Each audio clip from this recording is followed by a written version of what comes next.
মৃত্যু তোমার চোখের নড়াচড়া বন্ধ করে দিবে। कब्रिस्तान में कब्र खोद रहे थे। মৃত্যু তোমার কানের শ্রবণ শক্তি স্তব্ধ করে দিবে। निकला है साबुत कफन है, बिल्कुल মৃত্যু তোমার ঠোঁটের और নড়াচড়া বন্ধ করে দিবে। देखिए किस तरह মৃত্যু তোমার জবানের শব্দ উচ্চারণ আওয়াজ বন্ধ করে দিবে। মৃত্যু তোমাকে তোমার কণ্ঠস্বর স্তব্ধ করে দিবে।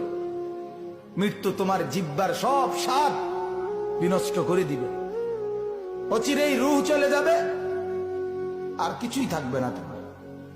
না কানের শ্রবণ শক্তি, না নাকের ঘ্রাণ শক্তি, না চোখের দৃষ্টি শক্তি, না চামড়ার অনুভব শক্তি, না পায়ের চলার শক্তি, না কল্পনার বিবেকের দিমাগের চিন্তা ফিকিরের শক্তি, কিচ্ছু থাকবে না।